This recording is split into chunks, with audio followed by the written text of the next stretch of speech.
The Forgotten Graveyard, Chapter 1. The Dreieckst, small town, evening. A small, quiet town nestled between thick forests and rolling hills. The sun is setting, casting an eerie glow over the landscape. A group of 5 teenagers, Sam, Lucas, Megan, Rachel, and Tom, are gathered around a fire pit in Sam's backyard, telling ghost stories. Sam, alright, who's up for a real challenge? Lucas, what do you have in mind? Sam, spend the night in the old graveyard. The group falls silent, glancing at each other uneasily. The graveyard is a well-known local legend, said to be haunted and overgrown with decades of neglect. Megan, you mean the one in the woods? The Forgotten Graveyard. Same exactly. It's just stories, guys. Who's brave enough? Rochelle, it's just a bunch of old graves. Tom, fine. But if we hear or see anything, we're out of there. They agree, a mix of bravado and nerves evident on their faces. They grab flashlights, backpacks, and a few snacks, setting off towards the darkening forest. Chapter 2. The Arrival-ext, Forgotten Graveyard. Night. Teenagers arrive at the graveyard, which is barely visible through the dense trees and overgrown vegetation. The gate is rusty and hanging off its hinges. They push it open, the creak echoing through the night. Lucas, welcome to the creepiest place on earth. The graveyard is filled with old, crumbling tombstones, some tilted or fallen, covered in moss and vines. A chill runs down their spines as they venture deeper into the graveyard. Rachel, this place is even creepier than I imagined. They set up a small camp near the center, lighting a lantern for some light. The shadows cast by the tombstones dance around them, making the atmosphere even more unsettling. Chapter 3. The First Encounter. Graveyard. Night. As they sit around the lantern, the conversation is filled with nervous laughter and half-hearted jokes. Suddenly, they hear a faint whispering sound like multiple voices overlapping. Megan, did you guys hear that? The group falls silent, straining to listen. The whispering grows louder, seeming to come from all directions. Sam, it's just the wind. Relax. But the whispering becomes clearer, sounding like words they can't quite make out. Lucas shines his flashlight around, the beam cutting through the darkness. Lucas, there's nothing here. Then, out of nowhere, a gust of cold wind blows through the graveyard, extinguishing the lantern. The teenagers gasp, scrambling to relight it. Tomake, that was weird. They managed to relight the lantern, but the atmosphere has changed. The shadows seem darker, and the air feels heavy with tension. Chapter 4. The Awakening-ext, Graveyard. Night. As the night wears on, the group tries to keep their spirits up, but the whispering continues, growing more insistent. Rachel stands up, looking around nervously. Rachel, maybe we should leave. Sam, no way. We haven't even seen anything yet. Suddenly, Megan screams. The others turn to see her pointing at a tombstone.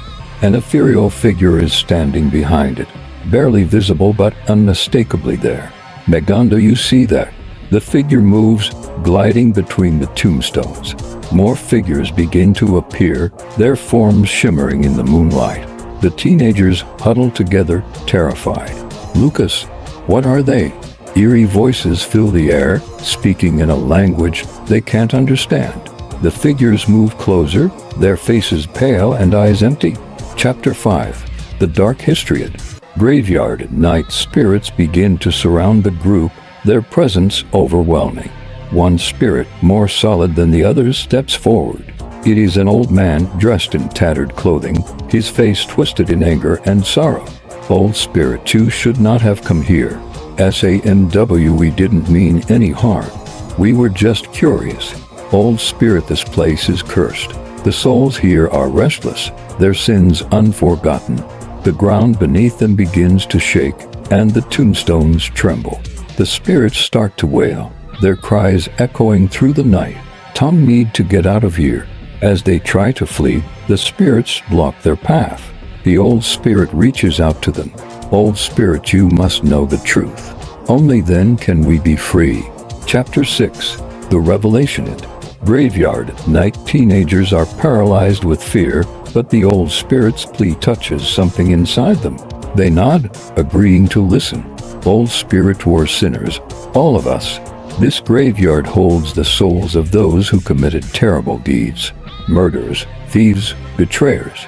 We are cursed to remain here, reliving our sins for eternity. As the old spirit speaks, the others show visions of their past crimes, horrific acts committed in life that condemned them in death. The teenagers watch in horror, realizing the graveyard's dark history. MEGAN. What can we do to help you? Old spirit, you must perform a ritual to cleanse this place. Only then can we find peace. The spirit explains the ritual, detailing the steps they must take. The teenagers gather the necessary items from their backpacks, preparing to perform the cleansing. Chapter 7.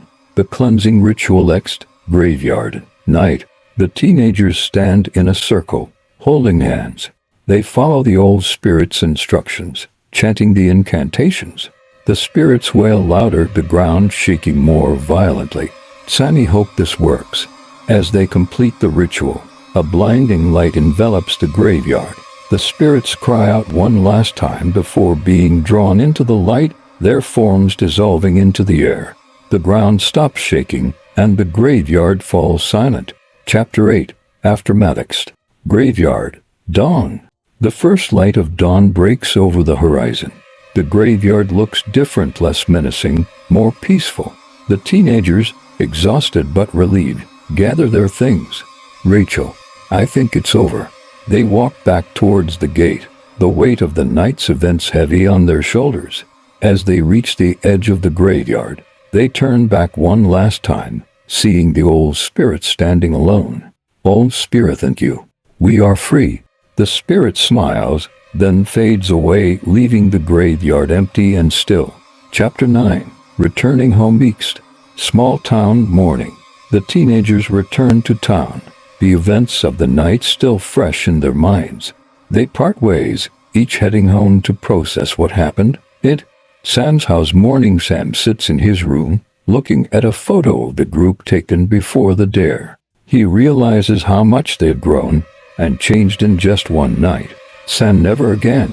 He puts the photo away, determined to leave the past behind and move forward. Chapter 10. New beginning.